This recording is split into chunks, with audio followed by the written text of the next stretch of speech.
आइए हम एक सच्ची घटना की बात करते हैं जो आप कभी ना कभी किताबों में पढ़ा होगा या कहीं ना कहीं कभी ना कभी किसी से सुना होगा। वैसे ही एक सच्ची घटना की हम बात करते हैं। कौन सी है सच्ची घटना? एक ऐतिहासिक घटना घटित हुई है, सच्ची घटना घटित हुई है। तो पहले पूरी घटना को जानना है अगर तो चैनल को सब्सक्राइब करें। अंधेरे को खत्म करती चांदनी। ये चांदनी की कहानी है जो अंधेरे को खत्म करती है। तो चांदनी के बारे में जानते हैं। हाथों में किताब थामे लड़कियां सिर्फ अक्षर नहीं गढ़ती, वह अपने सपनों को आकार देती हैं। वह अपनी पहचान खुद गढ़ती हैं और अपनी कहानी खुद दुनिया के सामने लिखती हैं।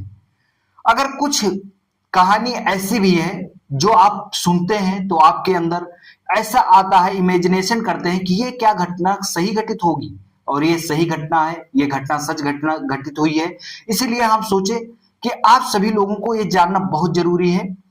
कुछ कर गुजरने का कुछ कर गुजरने का जुनून लिए तंग गलियों में बसे एक छोटे से घर में रहने वाली चांदनी ने अपने एक सपने को सच कर दिया। उस उसके उनके घर की गली इतनी संकरी है, उनके घर की गली इतनी संकरी है कि दो लोग एक साथ खड़े नहीं हो सकते हैं। लेकिन उस गली से निकली चांदनी की उड़ान इतनी ऊंची है लेकिन उस गली से निकली चांदनी की उड़ान इतनी ऊंची है कि आज उनका नाम गूंज रहा है, पूरे भारत में गूंज रहा है। रोशनी के अभाव में चांदनी ने अंधेरे कमरे में रोशनी के अभाव में अंधेरे कमरे में चांदनी ने टार्च की रोशनी को अपनी उम्मीद बनाया। टार्च की रोशनी को अपनी उम्मीद बनाया। लाउड स्पीकर के शोर के बीच अपने कदम रुकने नहीं दिए।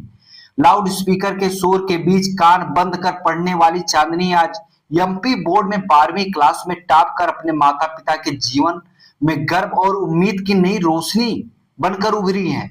जब लड़कियां ठान लेती हैं तो मुश्किलें उनके कदम नहीं रोकती, बल्कि उनके हौसले इतिहास रचते हैं। चांदनी अंधेरे को खत्म कर चमकने लगती है। तो क्या आप किसी भी क्षेत्र से जुड़े हुए हैं, कहीं पे भी हैं, तो आप अगर आगे बढ़ना चाहते हैं तो किसी भी कोई भी चीज आपको रोक नहीं सकती। किसी भी चीज का अगर आपके जिंदगी में परेशान करती है, तंग करती है, अगर आपकी उड़ान ऊंची है, लंबी है और आप अपनी मंजिल को पाना चाहते हैं तो चांदनी से आपको सीख लेनी चाहिए कि आपको इस दुनिया में कोई रोक नहीं सकता। आप अपनी मंजिल को खुद ब खुद अगर पाना चाहते हैं तो हर रास्ते आपको खुद तय करने होंगे। कठिनाइयां हर रास्ते में आती हैं। कठिनाइयां अगर आती हैं तो उससे लड़ने के लिए आपको हमेशा तत्पर रहना चाहिए, और संघर्ष ही जीवन है।